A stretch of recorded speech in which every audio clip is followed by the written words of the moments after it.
नमस्कार दोस्तों। आज मौसम बड़ा सुहावना है, ठंडी ठंडी हवा चल रही है। तो ये एक पेड़ है, आपको पास में ला के दिखाऊंगा तो शायद आइडिया हो जाएगा। तो ये बाथू का पेड़ है। आमतौर पे तो हम पौधे कहते हैं, ये पेड़ इसलिए कह रहा हूँ कि ये करीबन 10-11 फीट ऊंचा हो चुका है। तो बाथू पंजाब में आमतौर पे सर्दियों में ही होता है। हमारे वैज्ञानिक तो किताबों में इसको एक खरपतवार या नदीन वीड लिखते हैं। शायद इसको मारने के लिए जहरों का दवाइयाँ बोलते हैं, दवाइयों का स्प्रे भी बताया जाता है। तो किसान भी इसको एक समस्या ही समझते हैं।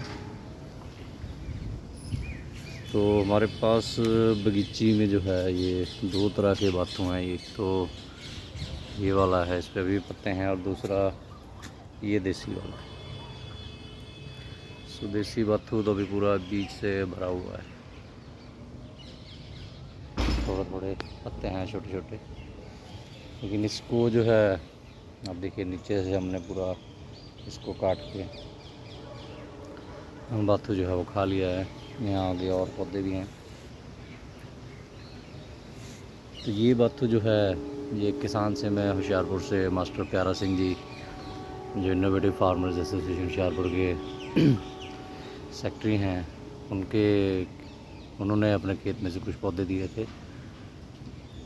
तो अभी इस पे बीज लगने शुरू होने वाले हैं, थोड़े थोड़े लग भी चुके हैं। आप देख सकते हो सारे पौधे जो है वो 8-10 फीट हाइट पे चले गए।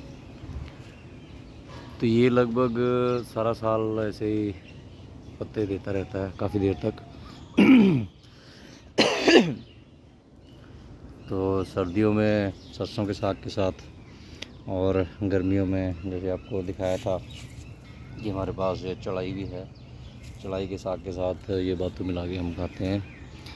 तो इसकी भुर्जी भी बना के खा लेते हैं, और दाल में या सब्ज़ी में भी कुछ पत्ते बहुत बार डाल लेते हैं। तो बाथू तो एक तरह का कह लो कि लोहे का प्रायवच्ची है, कि आयरन का सोर्स है बहुत बढ़िया। तो जो लोग एनीमिक हैं, इसके रोज़ाना 3-4 पत्ते खाते रहें तो खून जो है उसकी कमी पूरी हो सकती है। तो इसके भी बहुत सारे बीज जो हैं तैयार करके किसानों को अलग अलग ज़िलों में दिए हैं, ताकि किसान भी ये पैदा कर सकें।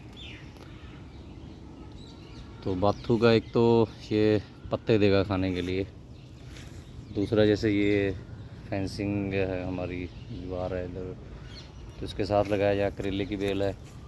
तो ये करेले की बेल भी इसके ऊपर चढ़ रही है। तो ये सारा प्लान करके ऐसे लगाया था। तो आप भी अपने खेतों में यहाँ पे बेल लगानी है तो ऐसे बाथू के पेड़ लगा सकते हो।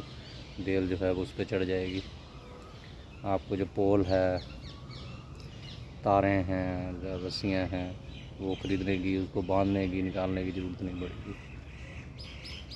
तो ये ऐसे कामों में आ सकता है। जैसे आपको ये चढ़ाई पे दिखाया था कि यहाँ देखिए आप, तोरी जो है वो लगी हुई है, बेल इसके ऊपर चढ़ी हुई है।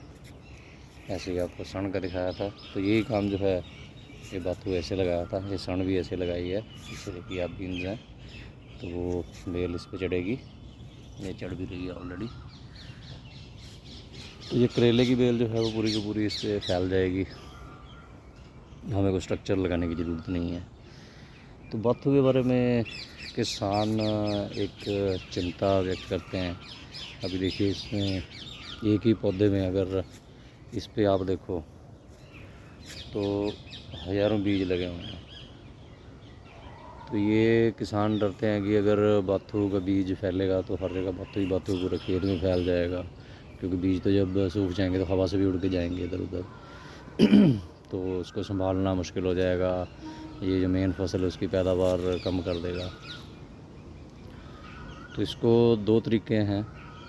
पहला आपको पता ही है कि इसके बीज कब आने हैं। तो आप इसकी कटाई कर दो, इसको तब उखाड़ दो जब तक बीज नहीं आते, आपको बीज नहीं चाहिए। अगर बीज आ भी गए और बाथू उग भी गया तो बाथू तो मार्केट में बिकता ही है। विज्ञानियों के लिए एक समस्या हो सकती है ये, ज़्यादा पढ़े लिखे जो प्रोग्रेसिव फार्मर उसके लिए बाथू एक समस्या हो जा सकती है। लेकिन जो कुदरती खेती करने वाले किसान हैं या समझदार किसान हैं, वो ये जो बेव बाथू उगे हैं वो पौधे उखाड़ के वो मार्केट में बेच सकते हैं। एक गुच्छी आराम से 20-30 रुपए में बिक जाती है।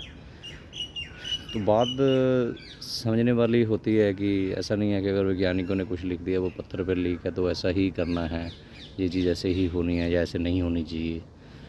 तो आपको देखना है कि कैसे इसको संभालना है। तो मैंने पटियाला में एक दुकान में देखा था कि वहाँ बाथू के लड्डू भी अवेलेबल थे। तो अभी जो PAU ऑर्गेनिक फार्मर्स क्लब के प्रेसिडेंट हैं अमरीश सिंह जी बरनाला से, तो वो ट्राई भी कर रहे हैं कि बाथू के लड्डू तैयार किए। उन्होंने अपने पूरे खेत में बहुत सारा बीज तैयार किया था 1-2 साल पहले। तो ये आप ऐसे प्रोडक्ट भी इससे बना सकते हो।